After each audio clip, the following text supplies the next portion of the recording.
Estamos de vuelta aquí en Enclave Política a través de Telesur, la señal informativa de América Latina y el Caribe. Nos conectamos de nuevo con Lucía Albites, ella es analista y además activista política, por supuesto, en Perú. Vamos a preguntarte algo que efectivamente podría cambiar el sentido de la conversación por fuera de América Latina. ¿Hasta dónde estas identidades políticas que nos estás conversando y que me parece muy interesante que lo menciones, se refleja con una realidad que van a asumir los futuros mandatarios o autoridades del Perú? Es decir, ¿hasta dónde lo que dice, propone y es Keiko Fujimori y lo que dice, propone y es Pedro Castillo tiene efectivamente una respuesta para la verdadera situación, la cruda situación de Perú? Bueno, la única alternativa que tiene el Perú ahorita es justamente hacer cambios profundos y cambios de fondo. Ahorita estamos mira, el día de ayer han fallecido 433 personas. Aquí la pandemia sigue golpeando de forma muy, pero muy grave. Y claro, tiene que ver con un Estado que está siendo manejado, como ha sido manejado en los últimos años, ¿no? Por gente que no pone en prioridad la vida, la salud y los derechos de la gente, ¿no? Keiko Fujimori no te ofrece, ¿no? Por obvias razones, ellos son además los hacedores, los artífices de este modelo, ¿no? Ningún cambio al respecto, ¿no? El único que ofrece cambios al respecto en esta segunda vuelta es el profesor Castillo. Y en ese sentido, ¿no? La demanda y la prioridad crucial, ¿no? Que va a asumir el nuevo gobierno tiene que ver con la atención a la pandemia, ¿no? Tiene que ver, por ejemplo, con garantizar el oxígeno. Nosotros desde Juntos por el Perú lo venimos diciendo hace bastante tiempo, ¿no? Que se tiene que aplicar el mecanismo que tiene la Ley General de Salud, el artículo 82, que toma control sobre los recursos médicos privados para poder tomar control de la producción y distribución de oxígeno, porque la gente actualmente, Orlando, se está muriendo en el Perú por falta de oxígeno. Se está muriendo en el Perú por falta de camas UCI. Hay clínicas que tienen camas UCI en estos momentos. Sin embargo, claro, para entrar a esas camas UCI tienes que desembolsar, ¿no? 100.000 soles, ¿no? Que es como $30.000, en fin, ¿no? Entonces, necesitamos un Estado que de verdad mire hacia la gente y que pueda atender de una forma distinta, con una estrategia distinta, la pandemia, ¿no? Tomando el control de la producción y distribución de oxígeno, tomando el control de los recursos médicos necesarios para poder darle posibilidades a la gente de atenderse, reforzando el primer nivel de atención de la salud. Y lo que yo creo es que la única alternativa que podría llevar a cabo, ¿no? Esos cambios de estrategia para algo crucial como es la atención a la pandemia es Pedro Castillo, ¿no? Keiko Fujimori va a seguir en piloto automático, va a profundizar la crisis. ¿Por qué? Porque, para darte un ejemplo, ¿no? En el marco de las vacunas, ¿no? Las vacunas han sido un debate permanente en este contexto electoral, donde estaban por un lado los candidatos que quieren que los privados entren a tallar a las vacunas, es decir, que la vacuna se convierta en un negocio, y por otro lado, candidatos como Verónica, ¿no? Como Castillo, que plantean que la vacuna tiene que conservarse como un bien público, ¿no? Como que el Estado siga teniendo la estrategia de distribución y sea gratuita y universal. Keiko, ¿qué propone? ¿No? Que sean los privados los que tomen en la práctica el control de la distribución de la vacuna. Pero Lucía, Entonces, ahí te pregunto algo muy puntual. A propósito de lo que mencionas, que efectivamente el centro de la atención en este momento y además neurálgico es la pandemia, la otra pregunta que algunos nos podríamos hacer en función de lo que incluso dicen los analistas, los medios, es que no hay plata en el Perú, porque dicen que el Estado quebró, que el Estado no tiene los recursos, pero por otro lado también uno ve y sabe que efectivamente hay una clase económica pudiente con mucha plata, es decir, es un país con mucha plata, pero con muchos pobres.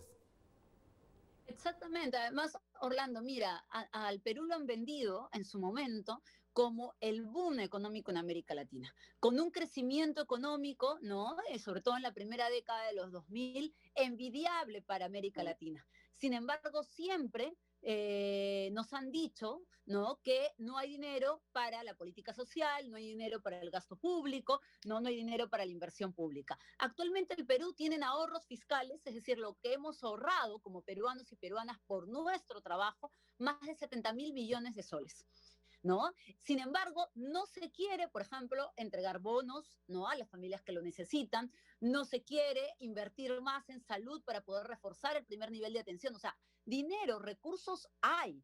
Lo que pasa es que hay una falta de voluntad política para destinar esos recursos de forma responsable, por supuesto, pero destinarlo para que la gente no esté tan afectada en esta crisis, ¿no? Entonces, eso ha sido también otra cuestión permanente, ¿no? En el debate electoral, que es el Estado peruano tiene recursos. ¿Qué se hacen con esos recursos? ¿Se siguen administrando? Porque eso es lo que está en juego al final, Orlando. ¿Cómo se siguen administrando los recursos que tiene el Estado? ¿Como se ha hecho hasta ahora o hay un viraje y un cambio para poder garantizar salud, para poder garantizar educación, para poder garantizar vivienda, para poder garantizar vacunas, entre otras cosas, ¿no? Entonces, eso además, Orlando, permítame que te comente, ¿no? Viene además con un hartazgo hacia la clase política tradicional, ¿no? Y eso trae consigo además una demanda de cambio estructural muy vinculada, ¿no? A algo además que en esta segunda vuelta el profesor Castillo lo expresa, que es un cambio de constitución y la generación de una asamblea constituyente, ¿no? Este marco constitucional que tenemos, que se hizo en 1993, que Keiko Fujimori, además, en el marco de esta segunda vuelta y también en la primera, ¿no? Se ha erigido como la defensora acérrima de la Constitución de 1993, es la que ha dado el marco normativo para que el Estado no pueda regular, por ejemplo, los negocios de la salud, para que el Estado no pueda regular los negocios de la educación, para que el Estado no pueda regular, ¿no?, lo que se ha hecho en el marco de esta pandemia con el precio de las medicinas. Entonces, esto, ¿no?, es lo que también está en juego, ¿no? Los cambios de las reglas de juego.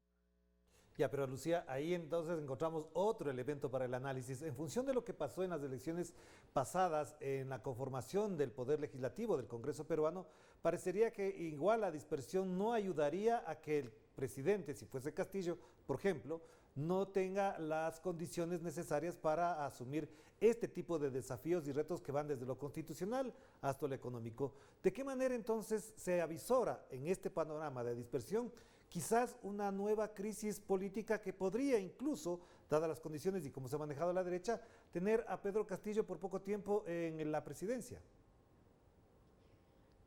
Orlando, yo creo que aquí fundamental es la gente, ¿no? Fundamental es poder construir un gobierno, si se puede hablar, si se puede avisorar un proceso de cambio en el Perú, ¿no? Que sean además, que esté asentado en las mayorías organizadas, ¿no? Que esté asentado en la gente haciendo política, en la gente articulándose para defender medidas de cambio de un posible proceso de transformación, ¿no? Se puede hacer una asamblea constituyente, se puede llamar un referéndum, ¿no? Donde la gente decida si quiere o no un cambio de constitución, ¿no? El referéndum lo puede convocar el presidente de la República.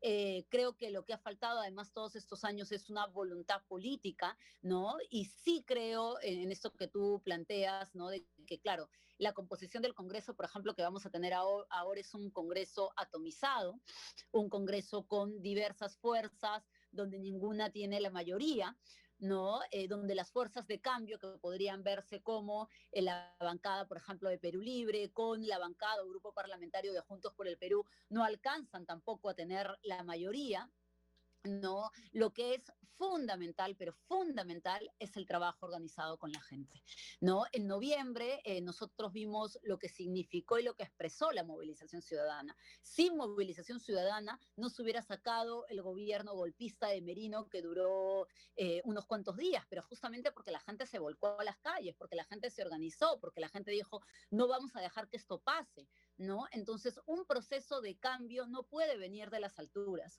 Un proceso de cambio se tiene que asentar, tiene que tener un arraigo popular y asentarse en la organización de la gente, ¿no? Entonces, va a depender mucho de las fuerzas políticas, de la capacidad que se tenga en hacer articulación con organizaciones, en tener además también la capacidad de organizar a la gente, ¿no? Para poder justamente defender un proceso de cambio, para poder garantizar un proceso de cambio. Claro que sí, muchísimas gracias Lucía, muy amable por atender esta invitación y importante lo que acabas de mencionar porque en esa lógica se deben mover los pueblos para garantizar sus derechos. Te mando un abrazo, cuídate mucho. Gracias, Orlando, hasta luego. Gracias a Lucía Albites. Además, en función de lo que estamos analizando, evidentemente las elecciones del 6 de junio en Perú conllevarán una enorme atención por lo que acaba de mencionar ella, una polarización impresionante, pero también en ese sentido hay un elemento clave, esa disputa de modelos, de ideologías, de visiones sobre la realidad y sobre las necesidades propias, no solamente de la derecha, que hace mucha plata, sino de los pueblos que están urgidos de respuestas inmediatas a lo que ocurre en cada uno de sus espacios, no solamente geográficos, sino también sociales. Nos despedimos. Cuídense mucho, que estén muy bien. Chao, chao.